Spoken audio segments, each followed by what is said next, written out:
हनुमान जी के चमत्कार की ऐसी सच्ची घटना बताएंगे जिसे सुनने के बाद आपके रोंगटे खड़े हो जाएंगे। इस सच्ची घटना को सुनने के बाद आपको पता चल जाएगा कि हनुमान चालीसा में कितनी शक्ति है और हनुमान जी का नाम लेते ही पिशाच और दानव कैसे थर थर कांपते हैं। अगर आप भूतों पर यकीन नहीं करते हैं तो आपको भी यकीन हो जाएगा कि आखिर भूत असलियत में किस तरह परछाइयों में सरकते हैं। दोस्तों, महाराष्ट्र में पीपल गांव नाम का एक छोटा सा गांव है। गांव के बाहर हनुमान जी का एक प्राचीन मंदिर है, जहां पर गांव में रहने वाले लोग हनुमान जी की पूजा करने जाते हैं। चारों तरफ से जंगलों से घिरा ये गांव बहुत ही दुर्गम स्थान पर है, जहां पर जाने के लिए कोई भी पक्की सड़क नहीं है। गांव में रहने वाले लोगों को 4 किलोमीटर दूर मौजूद हाईवे तक पहुंचने के लिए जंगल के रास्ते से होकर जाना पड़ता है। गांव वालों के अनुसार इस जंगल में कई प्रकार की दुष्ट शक्तियों का वास है। साथ ही यहाँ पर कई तांत्रिक क्रियाएं भी होती आई हैं। इसीलिए इस जंगल में कोई भी अकेले नहीं जाता। कई बार तो जंगल के रास्ते से जाते समय लोगों पर बुरी शक्तियों का प्रभाव पड़ जाता है या फिर आत्माओं द्वारा पीछा करने की घटनाएं भी होती हैं। लेकिन जैसे ही वे भागते हुए हनुमान जी के मंदिर के समक्ष आते हैं तो ये बुरी शक्तियां उनका पीछा छोड़ देती हैं। इसी कारण गांव के लोगों ने हनुमान जी के चमत्कार का कई बार अनुभव किया है। हनुमान जी के मंदिर के कारण कोई भी बुरी शक्ति गांव में प्रवेश नहीं कर सकती। इस वीडियो में हम आपको ऐसे ही एक चमत्कार के बारे में बताएंगे। दोस्तों, उसी गांव में रहने वाले माधव के साथ एक ऐसा हादसा हुआ था जब हनुमान जी ने स्वयं उसकी रक्षा की थी। माधव गांव में अपने माँ बाप के साथ रहता था। वह रोज हनुमान जी के मंदिर में जाकर हनुमान जी की पूजा करता था। हनुमान जी की कृपा के कारण सब कुछ कुशल मंगल था। माधव मेहनती व्यक्ति था, इसीलिए वह रोज कमाकर अपने परिवार का पेट पालता था।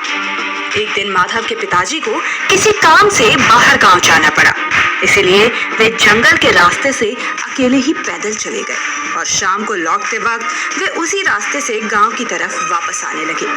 तभी रास्ते में अचानक उन्हें ऐसा महसूस हुआ कि कोई उनका पीछा कर रहा है। डर के मारे माधव के पिताजी के पसीने छूटने लगे। वे दौड़ते हुए गांव में वापस आ गए, लेकिन गांव में पहुंचने के बाद उनकी तबीयत अचानक से बहुत ही खराब हो गई। उन्हें बहुत तेज बुखार आ गया। पिता की खराब तबीयत को देखकर माधव बहुत ही चिंता में पड़ गया।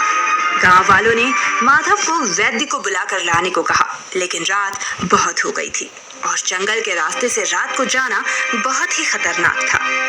रात के समय जंगल में बुरी शक्तियों का प्रभाव अधिक रहता है, इसीलिए उसकी पत्नी माधव को जाने नहीं दे रही थी। लेकिन माधव का हनुमान जी पर पूरा भरोसा था, इसीलिए उसने फैसला किया कि वह वैद्य को लाने के लिए रात को ही जाएगा। माधव अपनी साइकिल लेकर रात के समय ही निकल पड़ा। अमावस्या की रात होने के कारण घना अंधेरा था। माधव तेजी से अपनी साइकिल चला रहा था, लेकिन जंगल के अंदर थोड़ी दूर जाने के बाद माधव की साइकिल की गति अचानक से धीमी हो गई। माधव को लगा अचानक से उसकी साइकिल पर आकर कोई बैठ गया है। डर के मारे माधव कांपने लगा और साइकिल को तेज चलाने के लिए जोर लगाने लगा। माधव जितना जोर लगाता साइकिल उतनी ही ज्यादा भारी होने लगती।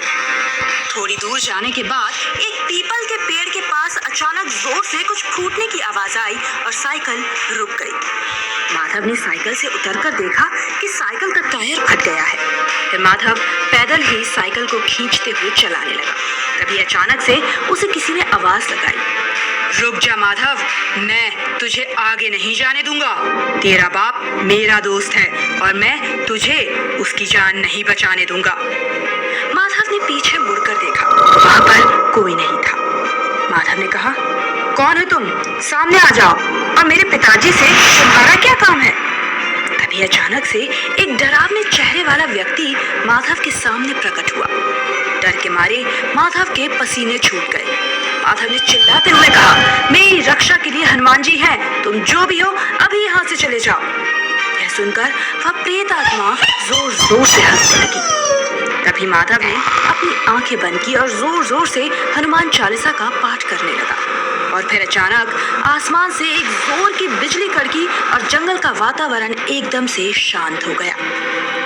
माधव ने अपनी आंखें खोली तो वह प्रेतात्मा वहां से जा चुकी थी। फिर माधव दूसरे गांव में जाकर वैद्य को लेकर वापस लौट आया और हनुमान जी के मंदिर का सिंदूर अपने पिताजी के मस्तक पर लगा दिया। उसके पिताजी भी पूरी तरह से ठीक हुए और गांव वालों ने मिलकर हनुमान जी को नमस्कार किया। आज भी गांव वाले हनुमान जी को बहुत मानते हैं। तो दोस्तों, यह घटना आपको कैसी लगी हमें कमेंट बॉक्स में जरूर बताएं। हनुमान जी के भक्त कमेंट में जय श्री राम अवश्य लिखें। धन्यवाद।